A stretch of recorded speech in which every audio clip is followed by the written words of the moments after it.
What's up racers, RacerBeast here and welcome back to another CSR2 video. Now this video is kind of a special one. This is an in-depth live racing guide, and in this video we will try to cover almost everything that you need to know to do well in live races. Okay, so in this video we are going to cover the following topics. First of all, what exactly do we mean by live racing lobby, how to set up your car to run in a particular lobby, what are the different live racing lobbies in the game, how to avoid getting bumped up into a higher lobby, what to do when you for some reasons do end up getting bumped up, what exactly is a good low performance point high evo setup, and what are the advantages of it. By the way, this is a very important topic. And last but not the least, what are some of the good live racing cars for beginners in the game. Okay, along with these topics we are also going to have a look at some of the live races. So without further ado, first things first, what exactly do we mean by a live racing lobby? Well, it is nothing but a representation of a particular time range. So let's say when I talk about a 9.7 to 9.9 lobby, that means a time range of 9.7 seconds to 9.9 seconds, obviously. So if you have a car that dynos between that time range, let's say 9.730, you will most likely be placed in this lobby, okay, where your opponents are running similar times, at least based on their dyno.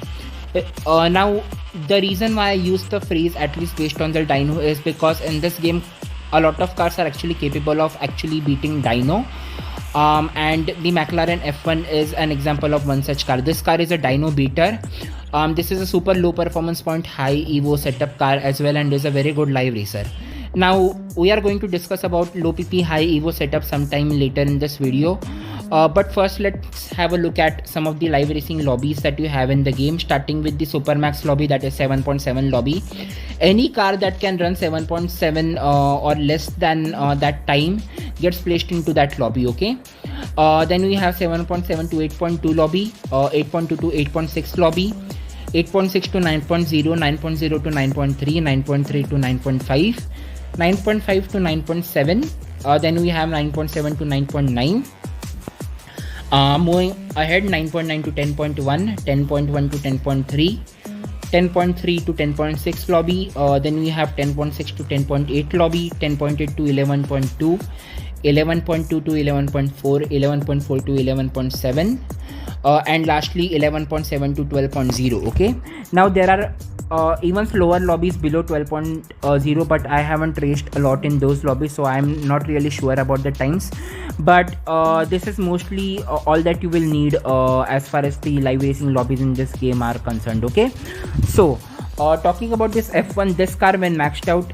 is actually capable of running a 6.9, but you don't need to have any car in this game actually maxed out for live racing. You can set up any car in this game to run in any lobby. Okay, so as far as the F1 is concerned, as I said before, it is capable of running a 6.9, but I have set it up in a slightly different way. I'm aiming for a 9.7 to a 9.9 lobby with this setup. So I have engine at stage 2, turbo at stock, intake at stage 2, nitrous at stage 4, body at stage 5, tires at stage 4, and transmission at stage 5. Now notice how I have almost all the stage 6 parts needed for this car except for the tires. So I could have fit everything onto stage 6 and tires onto stage 5 to get the maximum performance out of this F1, but I didn't do that. Instead I have a slightly different setup, and the reason why I did this is actually because as I said before, I am aiming for a slightly different lobby. So let's have a look at my tuning first. For me, nitrous all the way to the right, final drive at 2.21, and tire pressure at 8 psi. Now a side note, when you are trying to implement someone else's tune, keep in mind it is not a good idea to copy the tune exactly as it is. Okay, because they have different set of fusions and you have different set of fusions, so your tuning might be slightly different. So you can consider other people's tunes as your baseline, and depending upon what lobby you are aiming and what fusions you have, adjust your tuning accordingly. Okay, so let's see what dyno we get here. We have a 9.716 dyno. Now what exactly happens when I take this car out for live race? Well, the system will first have a look at my dyno. Oh well, this guy is running a 9.716, so it will decide to place me in 9.7 to 9.9 lobby because of that, but later on it is going to track my actual runs. And as I said before, this F1 is capable of beating dyno. So if I try to beat dyno in my actual live race runs as well, then the system is going to see that and it is going to say that, hey, this guy is actually capable of running a lot faster, so let's bump him up into a higher lobby. And if that happens, if I actually get bumped up into a higher lobby, it is going to be even harder for me to win live races anymore. So your goal in live racing is to try and avoid that, okay? So you should control your runs and try not to beat dyno in live races, okay? In fact, in this case, I will try my best to run at least below 9.7. Okay, so I am going to show you two runs right now. I will do two test runs. In the first run, I am going to actually beat dyno, and in the second run, I am going to show you how can you exactly control your runs and try not to beat dyno, okay? So here we go. Let's do our first test run.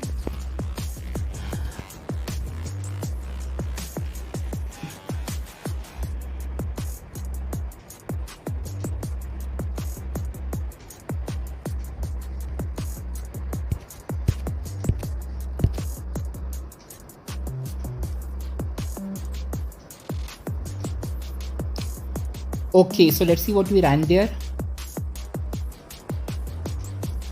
We ran a 9.641 with a dyno of 9.716. So we are beating dyno in this case.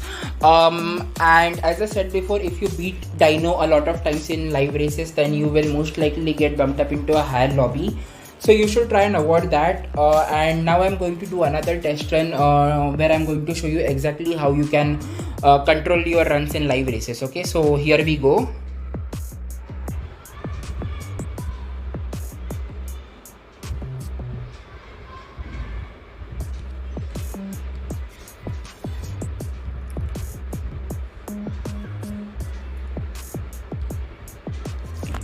Okay, so let's see what we ran there. We ran a 9.717 this time, so we are coming very close to dyno, but we aren't really beating it. So this is how you can try and control your runs. Noticed how I tried to slow down there near the finish line. Okay, so try and do that. Try to control your runs. Try to go as slow as you can and still get those wins. Okay, otherwise you may risk getting bumped up. What I can recommend you is do a few practice test runs before you actually use your car in live races, so that you get some practice with the car you are using. Now for some reasons, if you actually bump up into higher lobby, then what you can try and do is to reset your car. Okay, and the way you can do it is put all your upgrades, let's say, onto stage 4. Okay, and with that setup, do a few live races, let's say 2 or 3 live races. Now once you are done with that, don't use your car for some time in live racing. Use some another car from your garage meanwhile, and after some time has passed, let's say 3 or 4 days, then you can set back your car to the setup you had before, and then try again. Okay, most likely you will get placed into the expected lobby that you wanted your car to be in. So this is how you can reset your car. And now a question may arise that hey, slowing down in live races is fine and all, but if I don't beat dyno but my opponents are going all out and beating dyno, then how can I expect to win against them? Well, that question is understandable, and this is where low performance point high EVO setup comes into picture. When you have a low PP high EVO setup, you have a significant lobby advantage over your opponents, and a lot of times you are placed into much slower lobbies as well. Okay, so let's do that. Let's discuss low PP high EVO setup, but we are not going to use the F1 for that. Let's use some other car for that discussion. Here we go. Now I'm here with the Toyota GR Supra, and in my opinion, this is one of the best live racers for beginners out there, and not just for beginners, for any player in this game in general. Okay, if you have a look at my inventory, I have 42 out of 42 upgrades, so I have almost all stage 6 parts for this car. I'm just missing 3 fusions, but that's not a big deal. I have this car almost maxed out. If you look at my upgrades here, I have fitted everything onto stage 6 at this moment. Okay, including tires, transmission, engine, turbo, intake, and nitrous body as well. Okay, but we are not talking about that here. We are going to have it at a low PP high EVO setup. Okay, now as the name suggests, you are going to try and reduce the number of performance points as much as you can, and at the same time try and maximize the EVO points. The way we are going to do that is we are going to start with engine, turbo and intake, because these three upgrades are less important than others as far as low pp high evo setup is considered, for any car in general. Okay, there can be few exceptions. So let's start with engine first. We are going to try and put it onto stage 2 and let's see what happens here. So we have a drop in performance points and a drop in evo points as well, but that's okay. We are going to retune this car and try to maximize the evo points while tuning it. Okay, once we are done with the setup. Turbo, again we will put it onto stage 2, same thing, and we get the same result. Both the performance point and evo points drop. Intake, let's try on stock first. Let's see what happens. So the performance points dropped and the evo points actually dropped significantly here, so we don't want that. Let's try stage 3.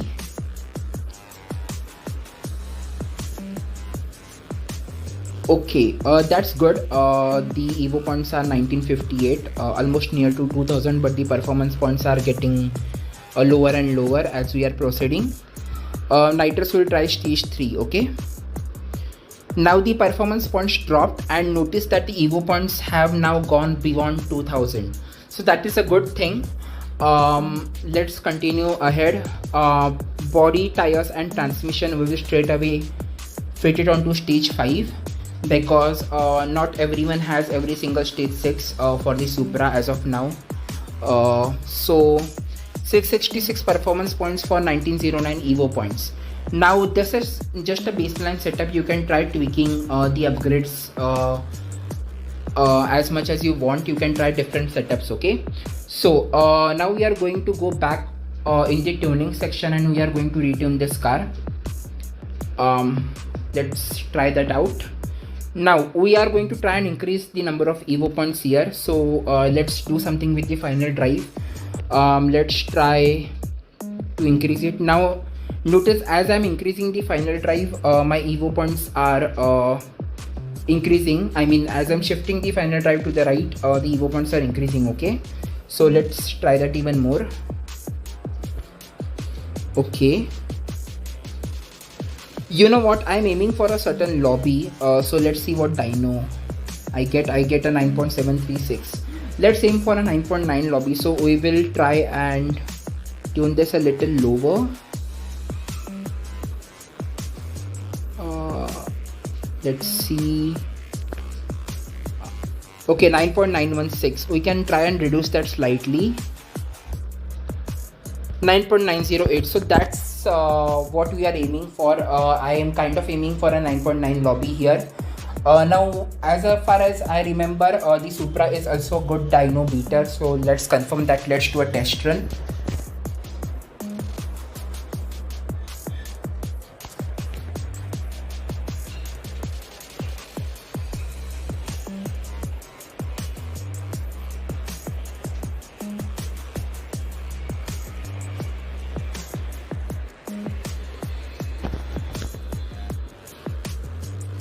Okay, so let's see what we ran there.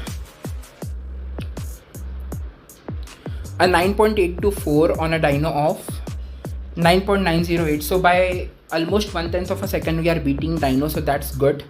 Now what advantage do you get when you have a low performance point high evo setup like this? Well, the dyno is still important when deciding what lobby you should get placed in, but now here's the twist. With the low pp high evo setup like this, you can kind of trick the system into thinking that you might not be able to actually run a 9.9. The system will also look at your performance point and it will think that having a low performance point as low as 666 makes it difficult to actually run a 9.9. You won't be able to run this time. So hey, let's try and put this guy into a slower lobby to start with. Okay, and that's the thing here. Having a low performance point no doubt does decrease the performance of the car, but this performance is compensated by equally high number of evo points. But the system doesn't understand it. It just looks at your performance point and it says that hey, the performance points are low, so this guy might not be able to even come close to dyno, so let's put him in a slower lobby. So this is how we can trick the system with having a low pp high evo setup. Okay, And this is the current way of live racing. Low performance point high evo setup cars are actually very dominant.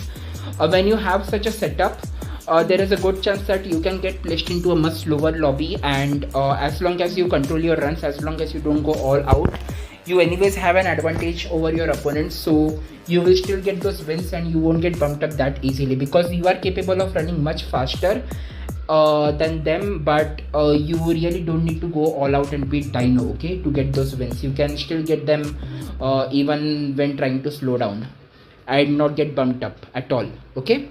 So this is the low performance point high evo setup for the Supra. Now a side note, as far as low pp high evo setups are concerned, one key factor in determining whether you have a good low performance point high evo setup is the pp to evo ratio. If your ratio is somewhere like between 2.5 to 3 evo point for one performance point, then you most likely have an effective low pp high evo setup for live racing. So keep this in mind. This may come in handy while doing live racing setups on your car, okay. Another side note, as far as your setups are concerned, if you want to tune your cars, then for that you need nitrous at least onto stage 3. Same with tires, at least onto stage 3, and transmission at least onto stage 4, okay. If you have any lower upgrades than that, then the tuning feature will be kind of blocked for you. You won't be able to tune your cars, okay. So you will need to have nitrous stage 3 or higher, tire stage 3 or higher, and transmission stage 4 or higher if you want to tune your cars, okay. This is important, so keep that in mind. Now with that being said, let's get into a few live races that I said before.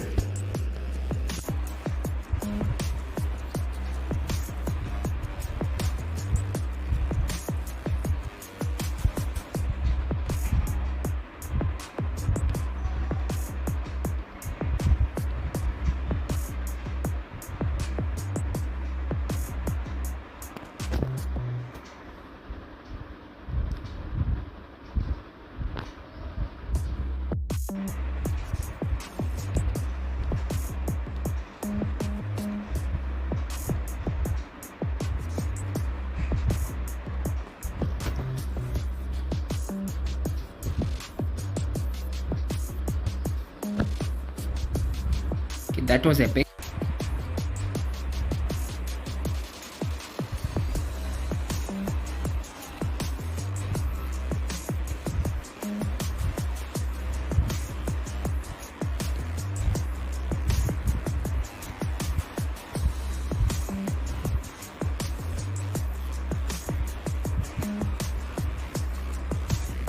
Now before we conclude this video, I would like to mention a few more cars that I feel are great live racing choices for beginners.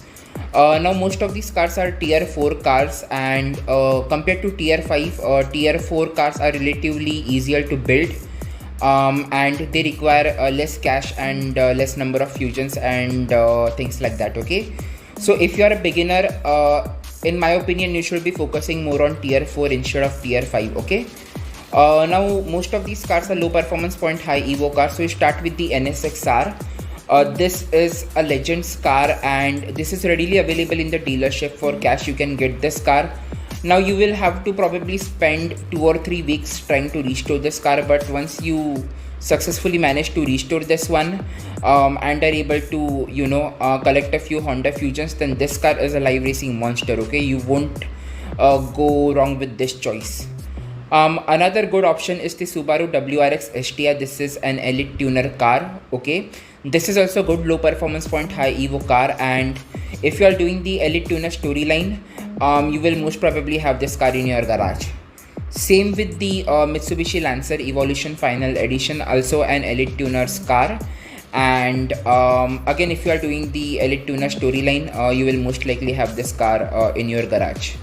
Now another option that I would recommend, where is it, not this one, okay, here we have it, the LC500. This is a great live racer. This has just been introduced into the game, but if you are doing the elite tuner storyline, this is given out to players for free.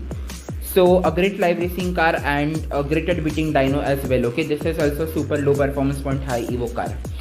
Now if you are even more interested in diving deeper, into how to make a great live racing car, I have a nice playlist where I have a collection of good live racing setup videos on different cars in the game, mostly low performance point, high evo setup videos. Okay, so feel free to check the playlist out. And also, if you like this video, if you found it informative, and if this has helped you as far as live racing is concerned in CSR2, don't forget to subscribe, like this video, and share this video with a friend. Okay, so with that being said, this is RacerBeast signing off. See you in another video. Bye.